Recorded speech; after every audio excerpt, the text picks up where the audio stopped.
Hello, I'm Umesh Tripathi and we are learning the concepts of fundamental analysis.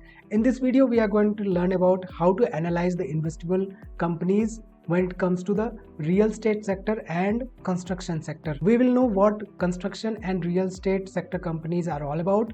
We will also learn how to analyze these companies, key important ratios to watch out for, including the information about leading companies in real estate and construction sector. So when it comes to the construction and real estate sector, analyzing involves both financial ratio analysis and sector specific matrix. यहाँ पे कुछ sector specific matrix जैसे कि inventory turnover हो गया, या project execution time period हो गया, या रेगुलेटरी कंप्लायंस हो गया of the certain companies which are in real estate and construction sector, ये हमारे लिए मैटर करता है. When it comes to overall construction and the real estate landscape, construction sector revolves around the infrastructure construction and residential और commercial construction.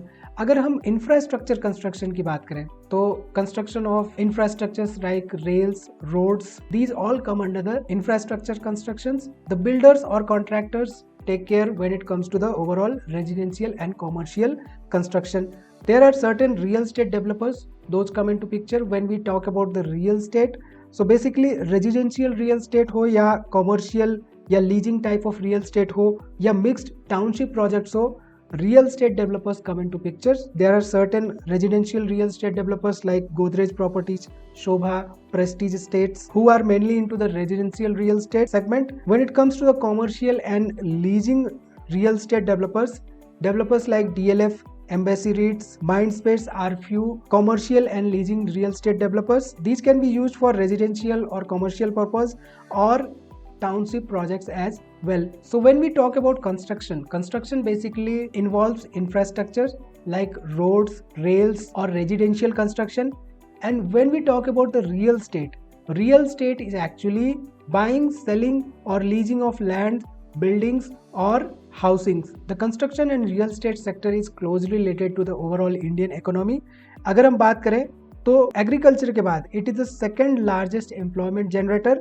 It contributes about 7 to 8% to India's GDP and mostly driven by urbanization, population growth and housing demand. Now let's talk about few leading companies when it comes to the construction and real estate sector. So यहाँ पे construction companies की बात करें तो Larsen and Toubro is a diversified infrastructure projects engineering and construction company. IRB Infrastructure, it is basically for the construction of highways and road development projects. Real estate companies की बात करें तो DLF Limited, residential and commercial projects in metro cities. Godrej Properties has pan-India presence, sustainable construction. Oberoi Realty, basically into premium real estate in Mumbai. जब भी हम बात करते हैं construction sector and real state के ओवरऑल फाइनेंशियल मैट्रिक्स की, तो वहाँ पे कुछ इंपॉर्टेंट रेशियोज होते हैं, कुछ इंपॉर्टेंट मैट्रिक्स होते हैं जिनका कि हमें ध्यान रखना होता है. These ratios can be around overall revenue growth of the company and overall order book and execution of projects. क्योंकि जब भी हम कंस्ट्रक्शन या रियल एस्टेट कंपनीज की बात करते हैं तो वहाँ पे सर्टेन प्रोजेक्ट्स होते हैं जो कि इन कंपनीज के पास होते हैं, B it the construction, be it the real estate projects. The companies actually have certain orders wherein it has to work on certain projects, so the execution timeline of those projects matter when it comes to the construction or real estate companies. So while analyzing the financial metrics, we have to look at the order book history. हमें ये देखना होता है कि company के पास orders available है या नहीं. So basically it tells about the future revenue visibility of the company, specially for the construction firms like L&T, जहाँ पे फॉर एग्जांपल L&T का जो ऑर्डर बुक था FY 2024 में वो 4 लाख करोड़ के आसपास था. ठीक है, इसके साथ ही साथ रेवेन्यू ग्रोथ जैसा कि हमने डिस्कस किया, it indicates the project pipeline strength and EBITDA margins. Important ratio measures the profitability after all the operational costs are considered. Real estate का जो EBITDA मार्जिन होता है वो जनरली वैरी करता है बिटवीन 20 to 30%. इसके साथ ही साथ debt to equity ratio, evergreen ratio, हर एक सेक्टर की कंपनीज के लिए एनालिसिस के समय हम इस्तेमाल करते हैं डेट टू इक्विटी रेशियो. यहाँ पे हाई डेट का मतलब होता है risky when it comes to real estate due to cyclical nature, क्योंकि रियल एस्टेट भी कहीं ना कहीं से साइक्लिकल नेचर का होता है. Ideally below 1 is considered stable company. Godrej properties का एग्जांपल यहाँ पे ले तो डेट टू इक्विटी FY 2024 के लिए 0.3 था, जो कि ये दर्शाता है कि कंपनी फाइनेंशियली स्ट्रांग थी 2024 में। Inventory turnover and project completion, ये इंपॉर्टेंट फाइनेंशियल मैट्रिक्स जो कि हमें ये बताता है कि प्रोजेक्ट टर्न अराउंड कैसा रह रहा है, क्या वो फास्टर प्रोजेक्ट टर्न अराउंड है या नहीं। So basically faster is the project turnaround, better is the cash flow. For example overall realty जो एक पर्टिकुलर कंपनी है, it sells the inventory faster due to its premium location strategy.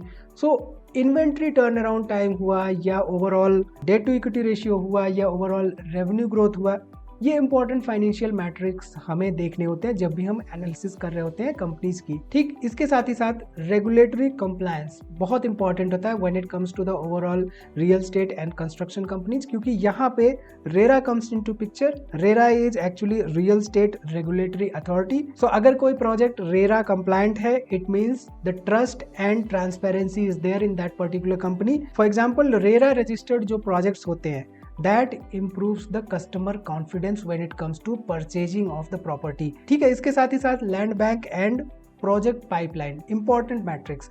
यहाँ पे real estate company के पास कितना land bank है, यानी कि उसके पास कितने एरिया का लैंड ऑलरेडी है जिसका कि वो इस्तेमाल कर सकती है अपने फ्यूचर प्रोजेक्ट्स के लिए, वो बहुत इंपॉर्टेंट फैक्टर होता है। सो फ्यूचर ग्रोथ पोटेंशियल हमें इससे पता चलता है कि कंपनी का क्या ग्रोथ पोटेंशियल हो सकता है। फॉर एग्जांपल यहाँ पे DLF की अगर हम बात करें तो it owns around 200+ million square feet of land bank, which tells us that future में ग्रोथ पोटेंशियल बहुत ज्यादा हो सकता है DLF कंपनी का। ठीक है, इसके साथ ही साथ brand and project execution timeline, very important metric when it comes to the construction and real estate sector companies analysis. यहाँ पे प्रोजेक्ट टाइमलाइन, मान लीजिए एक पर्टिकुलर कंपनी है ABC जो कि रियल स्टेट कंपनी है। अब यहाँ पे ये अपने सारे प्रोजेक्ट्स दिए गए टाइमलाइन के अंदर कंप्लीट करते हुए उसको अपने कस्टमर्स को हैंड ओवर करती है। This not only improves the overall reputation of the company but also influences new buyers decisions, यानी कि जब नए बायर्स आएंगे उस पर्टिकुलर प्रोजेक्ट के लिए या हो सकता है उस कंपनी के नए प्रोजेक्ट्स के लिए, तो वहां पे इनके एग्जीक्यूशन ट्रैक रिकॉर्ड की वजह से नए बायर्स इन्फ्लुएंस हो सकते हैं and this overall is a positive point for certain company. ठीक है, so project pipeline and order book basically matters when it comes to mostly the construction companies. Healthy order book उनकी है तो it indicates the future revenue visibility. अगर उनके पास order book है आने वाले 2-3 सालों के लिए पाइपलाइन में है, that obviously means the company has certain revenue sources for the coming years. That means कहीं ना कहीं से उसके पास प्रॉफिटेबिलिटी के सोर्सेस हैं। That means company is going to have some kind of returns in future. Company returns दे रही है तो इन्वेस्टर्स को ऑब्वियसली रिटर्न्स मिलने के चांसेस ज्यादा होते हैं। ठीक है, when it comes to the real estate, sale bookings and launches, ये इंपॉर्टेंट मैट्रिक्स होते हैं। सो कंपनी कितने यूनिट्स सेल कर रही है, एरिया सोल्ड कितना है overall, and value of new launches are basically key growth indicators. इसके साथ ही साथ execution capacities and important metrics. So basically timely project completion means better cash flow and customer trust. ना सिर्फ कैश फ्लो आता है कंपनी के पास project timely complete करने पर, बल्कि कस्टमर का इससे ओवरऑल ट्रस्ट भी डेवलप होता है। Now let's talk about few risks associated when it comes to analyzing the construction and real estate companies. तो यहाँ पे cyclicality can be a risk since this overall sector is cyclical in nature and mostly it is linked to the interest rates, income levels या credit availability। साइक्लिकलिटी एक risk है जो कि हमें consider करके चलना होता है। इसके साथ ही साथ रेगुलेटरी डिलेज जो होते हैं, लाइक लैंड अप्रूवल मिलने में टाइम लग सकता है या कंस्ट्रक्शन परमिट्स मिलने में टाइम लग सकता है या रेरा अप्रूवल आने में टाइम लग सकता है।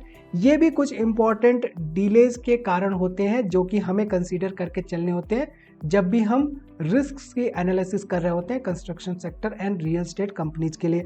इसके साथ ही साथ रियल स्टेट की मोस्टली कंपनीज में हमें हाई डेट देखने को मिल सकता है क्योंकि ये एसेट हैवी कंपनियां होती हैं। ऐसे में अगर हाई डेट है किसी कंपनी के पास तो वो क्यों है उसका एनालिसिस हमारे लिए जरूरी हो जाता है।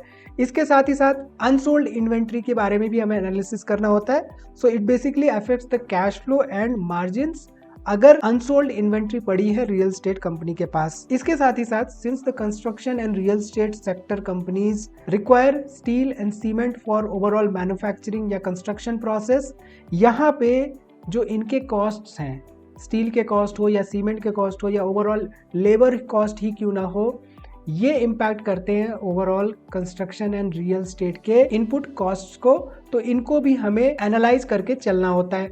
Now let's talk about certain important ratios when it comes to the analysis of construction and real estate companies. So basically presales value, जो कि हमें बताता है कि सेल्स इफेक्टिवनेस क्या है कंपनी की, ये year on year growing trend का होना चाहिए। Area sold in million square feet, जैसे कि हमने एग्जांपल्स में देखा, ये हमारे लिए एक इंपॉर्टेंट की रेशियो है। यहाँ पे ईबिटा मार्जिन भी हमें स्टडी करनी चाहिए, जो कि बेसिकली हमें बताता है कि प्रॉफिटेबिलिटी ऑपरेशंस से कितनी हो रही है। ईबिटा मार्जिन अगर 20 to 30% है रियल स्टेट के लिए तो वो बेटर है। और इसके साथ ही साथ debt to equity ratio, basically leverage level हमें बताता है। सो बेसिकली अगर ये लेस देन 1 है तो सेफर है। Inventory turnover ratio, unsold inventory की ओवरऑल एफिशिएंसी हमें इससे पता चलती है। सो अगर इन्वेंट्री टर्नओवर रेशियो हाइयर है तो ये बेटर है। डेट टू इक्विटी रेशियो अगर 1 से कम है तो ये सेफर है। एबिटा मार्जिन 20 to 30% के बीच में for the real estate companies ideal benchmark है। और साथ ही साथ रिटर्न ऑन कैपिटल एम्प्लॉयड 12% या इससे ज़्यादा preferred return on capital employed होता है when it comes to real estate and construction company. It basically tells about capital productivity. Operating cash flow की अगर हम बात करें तो it talks about the health of the core business of the company. Positive and growing operating cash flow होना चाहिए। And order book to revenue ratio construction sector की companies के लिए greater than 2 is ideal benchmark. It actually tells about the visibility of future earnings. So these are the important key ratios which we have to look into when we are analyzing the real estate and construction sector companies. Keep in mind, construction and real estate sector plays an important role in India's overall economic growth. Always tend to understand the project pipeline and financial strength of the company. Evaluate the execution capability and also monitor the debt levels. Consider regulatory factors and qualitative factors when it comes to the overall analysis and decision making of investable companies in construction and real estate. तो इस video में इतना ही। See you in the next video. Investments in securities markets are subject to market risks. Read all the related documents carefully before investing.